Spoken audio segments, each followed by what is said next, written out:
Hello, everyone, and welcome to Fortnite with Freedom Bros. I'm your host, Papa John, and I'm joined by Patrick Freedom O'Boyle. America! Freak yeah! Freak yeah! Oh man, I was like, I had this whole thing ready, and then like you laughed so hard that I couldn't even remember what I was going to say after that. Yeah. Well, this is Need to Nerd. This episode is not about Fortnite. It is about Dragon Prince Season 3. But before we get into that, before we get too far into this, just want to say welcome back, everyone. And Paddy B, it looks like, it appears to be that DeAndre Hopkins will be a Patriot. Oh, is that the case? That is currently under certain ESPN people. They are currently negotiating the contract. Okay. Well, I might in two quarterback leagues. Mac Jones might be something interesting as far as this is what I was to say. If you want a second quarterback, Mac Jones might be free to pick up. Yeah, you can just actual free, like 13th, 12th round. Yeah. Honestly, like, while I don't believe that DeAndre is a good fit for Mac Jones, just kind of watching Mac Jones in college and like watching his pro career, I don't know. People said that about Tom Brady early in his career too. He learned how to throw the deep ball eventually, and it is true that, I mean, they just did their huge extension of oh my gosh, why can't I remember the receiver's name? Paddy B, save me. Miami Dolphins former Devontae Parker. Yeah, they just did a huge signing of Parker. People are like, oh, Parker sucked, but that's actually not true. Like, when he was on the field, he actually was super productive last year, and also was another deep threat. So you have like two deep threats with Juju, and it looks like an old style Patriots offense now, which will be interesting because Devontae's former coach is also the offensive. DeAndre. DeAndre's former coach is the offensive coordinator now. Good old, gave him away for a bag of balls. It was with Arizona. That trade. No. That was when he was in Houston when he was good. Oh, you mean to Arizona? To Arizona I understand what you're saying. For David Johnson. It was like that was a bad trade. Yeah, it was and it's weird that he got fired. I can't believe he possibly could have been fired. Which is so wild because like that was like one of the huge things was that relationship was not great in Houston. So it's so surprising to me that like fences are now mended. And, this is according to DeAndre that there's no animosity. Like, he's the one that has been on record saying, like, if I was DeAndre, I wouldn't want to work for this guy ever again. But you know, anywho, no. Before we move on from fantasy football quips, I gotta know, Dalvin Cook, could he be the RB2? We might have talked about this last week, but could he be the RB2 that the Cowboys need?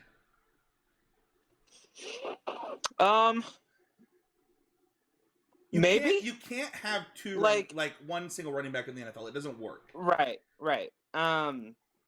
And Tony Pollard really last year was at his best when he was splitting carries with Zeke. Now, are the Cowboys going to be willing to give Dalvin Cook the money that he wants? I mean, he was way more productive than Zeke. That's fair, right? And he's a better pass catcher. We could also maybe sign Zeke for cheaper, right? Like, and bring him back. That's my only thing with like. Do you think that Zeke wants to be back in Dallas? I mean, there is something to be said about like I hear a lot of NFL players talk about this on different podcasts where it's like you have your routines, like all the different places you go. Like being in a place for so long, you kind of build a life there, and like that familiarity is something. So I think they're gonna wait until training camp, right? Like after training camp to see if there's any injuries in camp. You don't think Zeke will sign somewhere before then? No. Oh no. Really? No, they're waiting to have they like guys like Zeke and Dalvin Cook, they want to be that number one, and so, um, and I think Dalvin is definitely that, but he just wanted more money than what the Vikings were willing to pay. Same thing kind of with Zeke, but I think it goes Dalvin Zeke because of how productive Dalvin's been, like 4 straight 1,000-yard seasons. The guy's insane. Oh yeah, and that's with like tons of injury. Like Dalvin gets injured Yeah. every year and Oh, still yeah. has 1,000-yard rushing and still has Mhm. 500 yards catching. Like the dude is like, I mean, I think he's the best running back in the entire league outside Yeah. of Christian McCaffrey. So Yeah, and it's crazy, like people, like how long it's been. Like, oh, they cut this guy, and he hasn't signed yet. So, that's gonna be that's what I think these backs are waiting for, and it'll be interesting to see where they end up. I'm excited to get back into fantasy mode now. I think we're less than 70 days away from the NFL season, so getting back into fantasy mode and preparing for a big tournament in December is going to be my new focus. your new focus, because you're a champion. You're the winner of the Oasis Games RCQ. So congratulations to you. If you want to talk to Paddy about fantasy football, you want to talk to him about sharks in blue-white decks where sharks don't belong, you can do that in the Heezy Game Media Discord. You can head over to Patreon, patreon.com/Heezy Game Media. Just support all of the content, whether it's this. It's fun fact. People might not know this. I actually pay out of pocket for hosting for things like drafting archetypes, constructive criticism. I don't actually make a lot of money on these podcast endeavors, despite what the Patreon numbers might say. So if you want to support all that content, the streams, all that stuff, head on over to patreon.com/HeezyGameMedia. Nerd fact of the week, though, is on you this week, Patty B. Yeah, so I was getting the show notes ready for this week, and I saw an article on Forbes about Dragon Prince, right? So we had talked about how this is one of the most acclaimed, like, diverse shows, right? That's been one of the great things, but it they say it just keeps getting better. Season 3 of this epic tale of magical elves, gargantuan dragons, and ancient and enmity? Yeah, between the races of men and the magical creatures of Zadia, only pushes the story further and deeper while expanding the world wider. They literally say it's the best fantasy show on TV. So that was really cool to see. And yeah, I mean, I think that obviously, Patty, you weren't on for our Avatar reviews, right? But like, we have the same writers of Avatar and Legend of Korra, and this like really beautiful thing that they got to kind of express themselves here. But I don't want to go too deep into this because I think that we'll get into the season. But it is cool to see recognition outside of kind of the nerdy community for something like this. right, and also I saw with the recognition, it has a super high score on Rotten Tomatoes. I think it was 100%. Let me click here. I had lost the link. It was 100% by the like official reviewers and a 93% audience score. So like those are super high, crazy numbers, which is good. Those are Dalvin Cook numbers, man. So Patty, we have a weird thing that happened where Spotify changed our sponsor situation, and I don't understand what's happening because we're getting ads and monies, but we no longer have an ad read. So we don't have like an individual sponsor anymore. Like this podcast was sponsored by Anchor. Anchor was bought by Spotify. Anchor turned into Spotify Podcaster, and now ads just play on our podcast. We're not like in control of them anymore. Got it. Okay. So we need new sponsors. Here's the thing about a nerdy podcast. if you want to sponsor one episode, if you want to sponsor 100 episodes, that would be impressive because we haven't hit 100 episodes yet. But whatever you want to do, we want to know about it because we're looking for new sponsors. I don't know why I just came from Brooklyn all of a sudden, but here we are. And we're talking about Dragon Prince. Dragon Prince Season 3, Patty B. It is a war of men, dragons, elves, magic, and children. Long ago, the 5 nations lived together in harmony, but everything changed when the worm attacked. All right. The worm. Yeah, did you watch the show, Patty B? There's a I giant did. worm. In the show notes, it says the worm, and I was confused. Oh, well, you know what? I don't feel like the audience needed to know that I had a typo in the show notes. It's okay. But, big worm, spider web on an eyeball, attacks. Here's the thing. What is this? This is the culmination of the show. What's really interesting about this, and before we get into spoilers of like the end of the show, this is the culmination of the Dragon Prince. Like this specific season is actually the end of the Dragon Prince. It is the end of that show.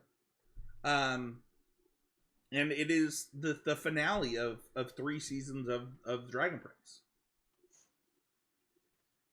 Yeah, they changed the. It's still coded. There is a season 4, but they changed the name to the Mysteries of Erebos. So I almost kind of think of it like Star Wars, where like you've got your trilogies, and I think that's what they're kind of doing is like, here's a trilogy story, like, and then by seasons, and yeah, it's great. Yeah. So with that being said, what are your kind of like? I'll let you go first. Don't get into spoilers for the people who maybe haven't watched this yet. But like, what were your first impressions? Oh, that is interesting. What were your first impressions of this show? Of this season, really? So it still rings true. This doesn't change from season 1 as far as the show is still very diverse. It is one of the most diverse, if not the most diverse show, fantasy wise. And because it is made by the creators of Avatar, it has a lot of that same tone and feel and vibe. And it's an absolute home run. Banger of a show. Yeah, I have a very different first impression of this season than the rest of them. And I'm not sure why. I thought this season was forgettable. And I think the reason is because I think it's bloated. And we'll kind of get into that. I've now watched this season 3 times, and it feels like the if you were to watch, let me say it this way, if you were to watch the first episode of season 3 and the last episode of season 3, it wouldn't feel that way. But if you watch the first 3 episodes of season 3 and the last 3 episodes of season 3, you would be so lost as to how you got there. Like, if you skipped the middle 3 episodes, you'd be like, how did we get here? And I also think, just watching it again, my first impressions were that it was bloated. I'll just say that. I think it's bloated. I think there's a problem with this season. Not that it's bad. Like, I'm not saying it's bad. I think it's just... bloated is the only word that I can think of without like sounding like I'm like tearing it down, because I'm not going to. And I would say that it's also chaotic. Like because it's so bloated, a lot happens really fast. Like like it goes like here's this thing, here's this thing, here's this thing, here's this thing, here's this, and it's like, oh my gosh, we didn't have time to breathe at all. Yeah, I've got some thoughts on that. And it will likely come in my could be betters. But it's something that we've talked about a lot with this show in particular, with the first 2 seasons. Yeah, I think we will be on the same page. Let's go Yeah. into spoiler time, though. I want to talk about high level overall impressions. What, like, it with spoilers allowed. We've talked about your first impressions, but your first impressions and your overall impressions are going to be really, really similar. You've only watched the season one time, other than the beginning of the episode that you were watching when when you couldn't hear me when we started recording. Oh yeah. I always like to have something on, and while I was getting all the links and stuff together, it's like, all right, I'll turn on the season again, kind of go back and revisit. Um, but yeah, I think a lot of what you said is the case. I think we get a lot of um, closure, right? Like they do tie up a few things. We end some of the tension that was um, has been brewing for the last two seasons. A lot happens, but um, it's all good things. All good things. Yeah, I think for me, like, my overall impression of this season is that it's too short. Um, Yeah. and obviously, like, all of these seasons they're all 9 episodes, right? Like, that's just how Yes. they do this. But this specific season, I think this was a complaint that you had with the first season a lot. You were like, Mm-hmm. this was too short. It needed to be longer. But Mm-hmm. I actually did feel that in this season, where you go from, like, the first episode felt really well paced, for example. That's the one where we meet the old king of the dragons. He's blinded now. You Oh, learn how yeah. Soul was blinded. Like, you learn a lot of things. And it Mm-hmm. feels so well paced. And then you get to, like, episode 3, right? The one where we learn that Rayla is banished. I don't know what the word that they use in the show is, but, like, Yeah. the episode's called Ghost. And my problem here is you watch these first 3 episodes, right? And this is the thing that I said, like, later, is that, like, you get to the battle, or, like, let's say you skip to episode 8, right? Let's Mm-hmm. say that, like, rather than this being a Netflix show, it's like a weekly TV show, and you just happen to miss some weeks. Mm-hmm. You would be so lost in this season, because not only, like, and not only there, but, like, you have this, like, oh man, so much happens. It's actually crazy. Mm-hmm. Like, you have the desert travel. You have, like, there's so much travel, and I don't know, like, Right. They go through all of Zadia to it's to so get to wild. mom. Like you could have done a whole season on them just going through Zadia, but Right. instead so much happens. And I don't know, like, my overall impression of this season is that I don't know, that it could have been 2 seasons. Like, I actually, that is it's not a problem. Like, I think the season is good, but I Mm-hmm. definitely think it could have been 18 episodes instead of 9. Yeah. Or even just like, man, like a standard like TV release of like, I want like 20 episodes. Right? Like, You're right. I mean, I said 18, but, like, obviously it could have been 20. Who and anything from a high level before we kind of get into favorite characters and stuff? um no, you've covered a lot of the things that I was thinking about. There's so much that happens in this show, and um some things keep reoccurring from season 1 and 2 that just that are good, bad, and I don't know. It's I will say, I actually think that the love story for Rayla uh, is really good. Like, it actually yes. is really believable, which is impressive because they fit it. Like, it goes from, like, last season where you're like, will they, won't they, to this season where Mm-hmm. it's really believable. Like, specifically, we'll get into it when we have favorite storylines, but, like, Mm-hmm. I do actually think it's really believable.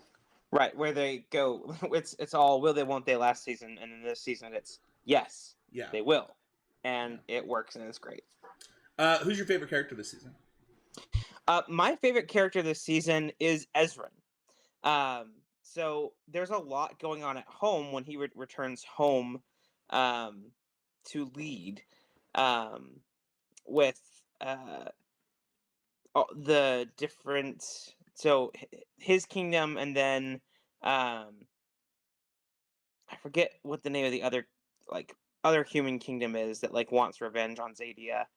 Um, that there's that dichotomy of like he wants to um do the right thing, and everyone's telling him how to lead, and um undermining him, writing him off because he's a child. Um, but he like eventually like puts his foot down and um does what he wants to do as king. And um I love Ezra's storyline in this season. I'm just gonna piggyback on this. My favorite character is Anea, like by a substantial margin. Hmm. Anea is the other child royalty. Right. She Hmm. is the queen of Durin, and Durin, that's right. she is my favorite character by a pretty substantial margin. One, I think that she has like some of the best one-liners in this season, where she's Hmm. like, "I may be a child, but at least I know how to lead," or something like that. She says that to, oh my gosh, why am I forgetting the villain's name? Holy crap, what is his name? Oh, Viren. Viren. um There we go. She tells Viren off. She's like, "Yeah, I may be a kid, but like, you are not a leader. So, and like, leading is more than like she's my favorite character in this season, and I think she might have the least screen time of the important characters. Uh, hmm so huge W, and it's for a lot of the same reasons, right? Like, Ezrin makes really hard choices, and she also, in her limited screen time, makes really tough choices, but leads in a really important way. Awesome. Yeah, definitely. Uh, what's your? I guess I'll go first on favorite storylines. I think that there are some really good ones to pick in this season, Hmm. but the love the I don't know. I think that Rayla Rayla's romance is like, I don't know, her she there is something about Rayla that I don't know that I noticed this like watching the first time that I watched this. But like by this third time that I watched it, I really felt like Rayla took initiative when someone needed to take initiative, and Hmm. it pushed the story forward. And not only because of their romance, but like her specifically, uh, it I don't know, their romance. It was so believable that like she's like, I liked you already, and now you're finally saying something, Callum. So now I can do this. It felt natural that that would be how this happened. I don't know if that makes sense. Yes. Yeah, that tracks. Where now she's free to do more. Like it happens in I mean a lot of relationships where when that finally does happen, where someone says I love you, right? Well, It I don't even. just like That's not even what opens happened, things right? He up. just was like Callum was just complimenting her. Like, well, I guess no. I guess you're right. I guess at the end he did actually admit his love. You're right. Yeah. Yeah. So like once you get past that like barrier, that wall, like then your options are open, and you can forge new paths together, and it's great. Yeah, and honestly, like Callum is, I don't know. He's kind of like me in some ways, or he's like a little long in the tooth and like can't get his point across. And so the second he does, she's like, okay, well, I reciprocate this. Let's just go. And I don't know. I just Yeah. really appreciate that about Rayla. Yeah, the like taking initiative and being the leader that she's really kind of meant to be, but it isn't, because of her current predicament um, with her family and I think her community. It's not just her, like, it's not just their love story, because I do think that is the key part that pushes the story forward. But her in particular, she needs to become what she is. Like, in order for any of this to happen, it's on Rayla to seize initiative multiple times.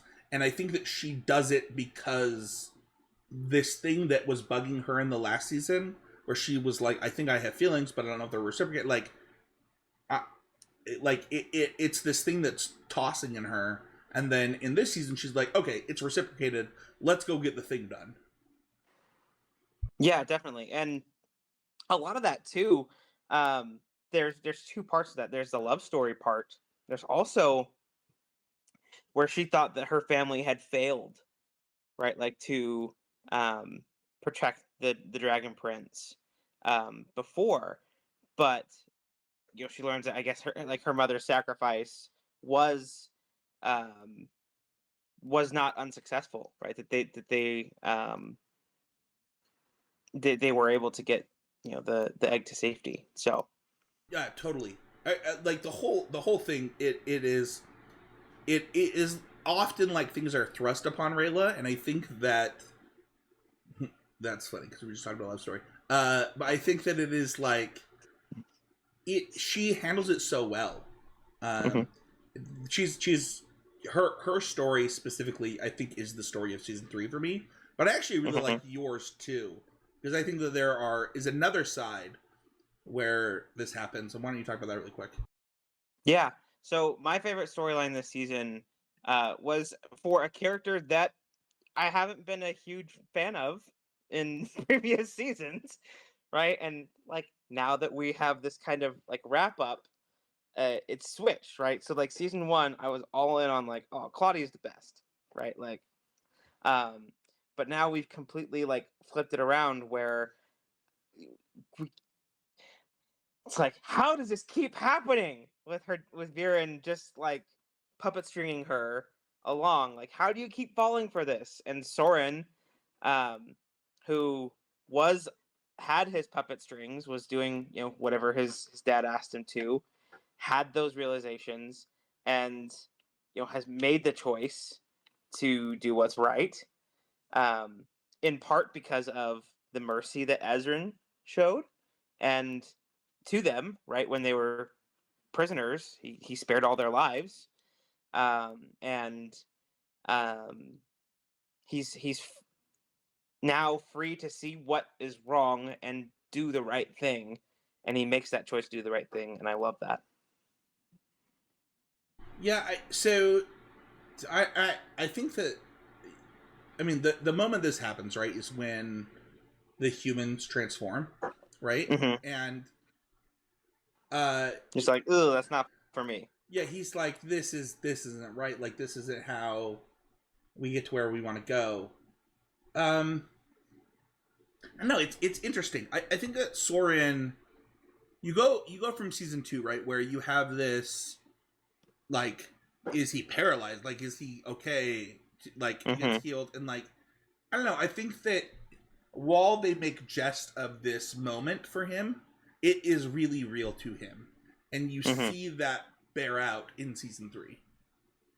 Like, he has a real growth from that moment, and right. I think that, like, if you, I specifically I think the moment that maybe you liked that we haven't mentioned yet is when they're visiting their dad in jail, right? Like, right, and you're like, okay, Dad, you said this thing, and then his dad like just gaslights the freaking heck out of him, right? And I think that you go from like, I'm paralyzed while I ever walk again, to my dad gaslighting me, to like, okay, I guess we're doing this, to like, I'm not doing, like, this just isn't happening. Right. And I think that, we both have parents, and we're because we're humans, right? And I think that Soren and Claudia are both really relatable in that, it's two sides of the same coin, where it's like, I just want to believe that what my parents are teaching me is the truth. Like, that's all I want in the world. And sometimes, oh man, I'm really glad this podcast isn't for kids, because there's a truth here, is that sometimes your parents aren't teaching you the truth. They think it's right. I don't think that anyone would watch the show and think that Viren is the type of villain that's like, haha, I'm a bad guy, let's go. No, Viren is very much in the belief that he is in the right. It's what makes him a pretty good villain. And he is doing what he thinks he has to do for his kids. Right. And so when you watch Soren and you watch Claudia, it's like, I don't know, it makes them relatable. It's like, I want so bad to believe you, Dad, because you're my dad. Right.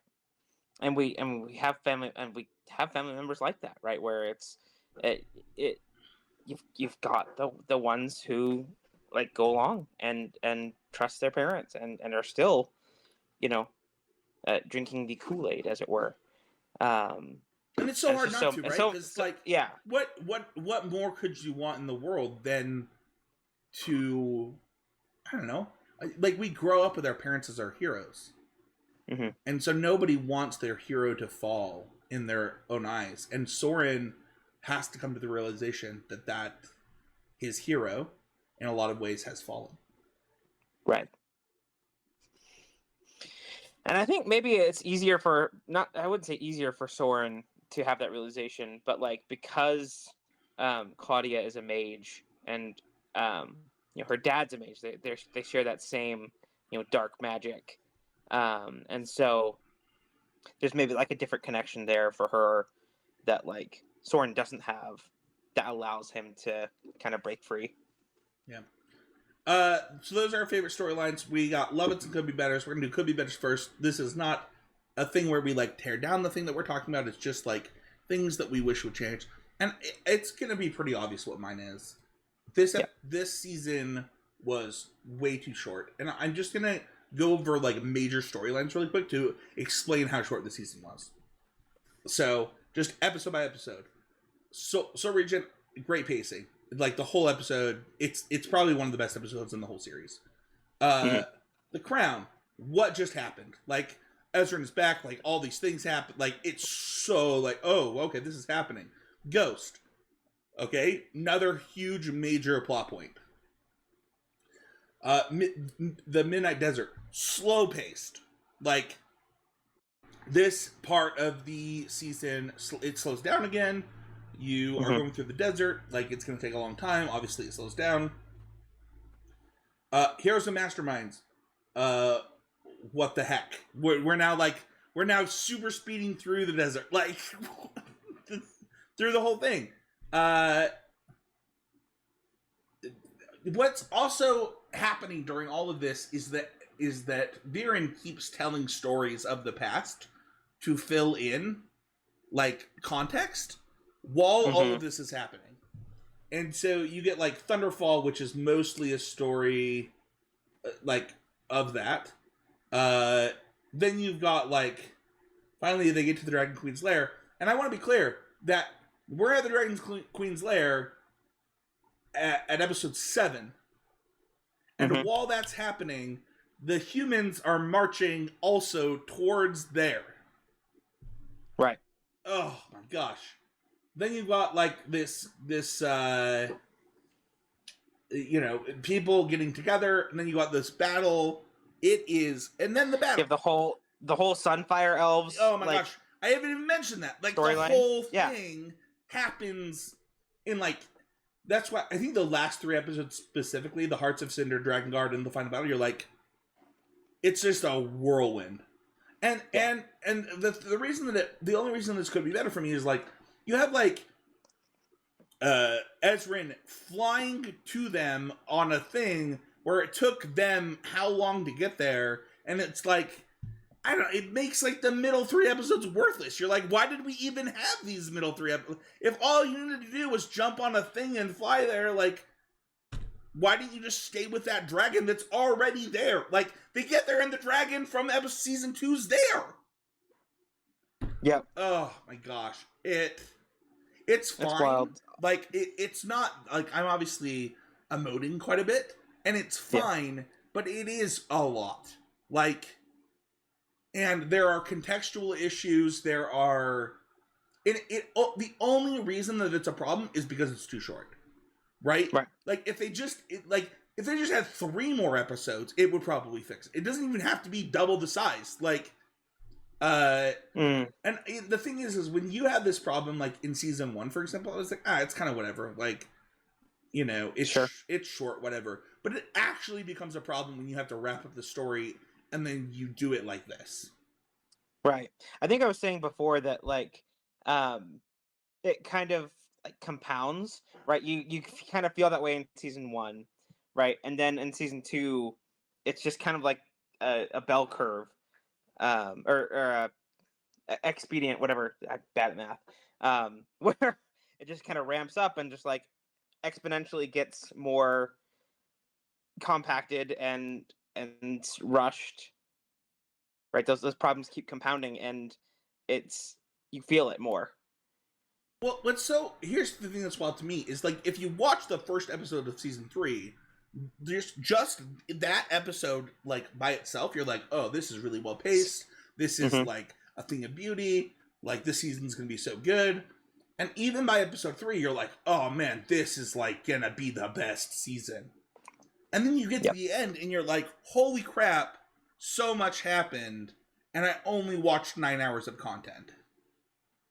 Like, I don't know. It's a lot, man. Yeah. I'm interested in your Could Be Better, though, because I think that was my only one. Like, I think the season's really good, and we'll get to that during the Love-Its, but it is way too short. Your Could Be Better is interesting to me, though. Talk to me about it. Well, yeah, and I think we talked a little bit about it before, and talking through kind of like why Claudia is the way she is. Like, I get it, but it doesn't make me any less upset that she just keeps falling for her dad's stupid shit. Like, I don't know how else to like that. Because Claudia was one of my favorite characters, like in season 1, and now she's like my most hated, worst characters. And well, I have a question. One of the things that like I've been trying to do on this podcast, both with you and with Wes and like everybody, is to not have the like this be a segment where we tear down each other's Could Be Betters or like defend the thing, right? Because like that's a valid thing. Like it bugs you that she keeps doing this, right? Yeah. But I have a question because it bugs me too, and I'm like, do we think the story would be better if Claudia didn't fall for her dad? I think so. I think it could be. Well, the story literally wouldn't continue, so. You mean? Oh, I mean, like the literal final scene, she saves her dad, right? Yeah. I'm legitimately. Yeah, I get what you're saying. Well, I'm not even sure what That's good because I'm not sure what I'm saying. I actually am genuinely wondering: is the story better if both kids ditch Viren, right? Like, I think it could be. I think Viren doesn't necessarily have to. He could flee right with Erebos, kind of like lose the battle and have the worm grows wings. He flies away. Sure. Yeah. The worm doesn't just fly away by itself, right? But like with Viren, and then they can build and not make it just like, oh, dad's doing whatever for his kids, but now maybe Viren is more goes an extra mile and does more horrible things in freeing Erebos. Like I haven't finished season 4 yet, so I don't actually know what happens after this. Me either. Go ahead. Yeah, I haven't either. It'll be interesting to see what happens because you mentioned, the caterpillar growing wings and flying away. Yeah, spoilers. Come on, man. We're not talking about this.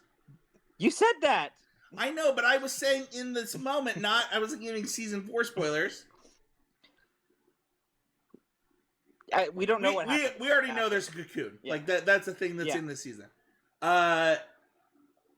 Here's the thing. I don't know what the answer is for Claudia. Like, is the show better because there are those two sides of the coin that we talked about, or would the show be better if I don't know. This is something Dolores Umbridge taught me, which is like you have to be able to have characters that you hate, and you have to hate.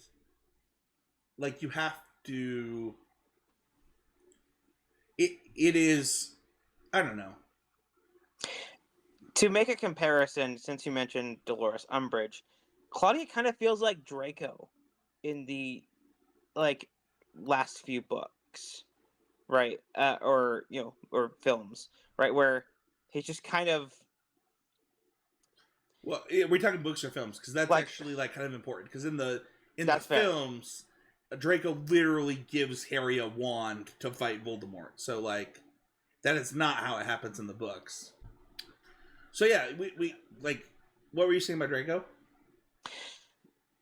He just feels like he's like a pawn to his dad and is just doing whatever at his father's whim, especially once they've been exiled, like once he leaves school. Right? That's kind of the vibe that I'm getting with Claudia, and I think it might be better as a unified front with the kids, finally breaking free. Yeah, I'm not sure. I think that this, I can understand you're going to be better, and I will be interested to see how season 4 plays out. Right. I also could see, kind of in the way that you mentioned as Dolores Umbridge, you need that villain to hate. So I think that could happen if Viren had been able to, went off with Erebos and, just became like the most evil thing ever, right? And I could also see a really cool storyline with Claudia coming to terms with the ramifications of using her dark magic, and by trying to be good, right, and going against her father. Yeah. She could kind of gain that knowledge. I do think that Claudia thinks that she's doing the right thing the whole time, though. Right. So, it is annoying to watch people be stupid, and I totally understand why that's... Yeah. Especially when it's your favorite character from season 1, right? Right. Yeah. Love it. What is your biggest love it from this season? Oh man, there are so many. I do love one of my first ones. We talked about it before. I love that the romantic tension was finally released, as it were. That I thought the way they did it is so it was he's just hyping brilliant. Her up too. It was so good. Yeah. Man, I loved Zim. I loved all the characters that I had mentioned before with in season 1. So I forget his aunt's name. That has a bit of a conclusion, right, where she's kidnapped by the fire elves, or the Sunfire elves. Kidnapped. There is some great stuff. Taken as a lover, things. Yeah, there's so many awesome things that happen in this series. I just love it. Yeah, I mean, we talked I'll just jump on top of some of these. We talk about the diversity and stuff. We have LGBT representation here. We've got. I actually was thinking about this the other day. I was like, is there even another show where a deaf person has this much representation? I can't. I don't think so. One. There's stuff for people in wheelchairs. There's stuff for I don't know, other things, but I cannot think of a show where a deaf person is this important to the storyline. Yeah. It's I don't know, as somebody that will be blind one day. Like, I hope that before that happens, that I get to see, like a blind person have that kind of representation. It's a huge love for 100%. me. I'm with you. Like, I also, one of my huge love is actually the Claudia Soren kind of swap in this season. I really liked that, where like Soren was falling for their dad, and then now Claudia. Like, it was, I did not see it coming the first time I watched this, where like it felt like she was the good guy, and then turns out to like really just be a dum-dum. A nincompoop. Any other loads that you have before I keep going on mine?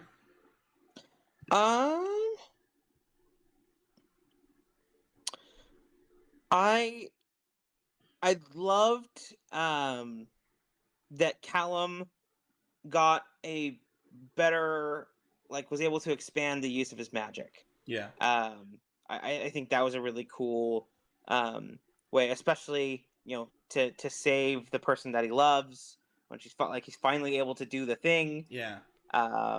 Like, that is super cool. Again, just yeah, their love is a huge part of this season, and it's really cool. I have a love it that's kind of about Callum, but it's actually just about the cast. Like, I really like that this show and this season in particular is not about one.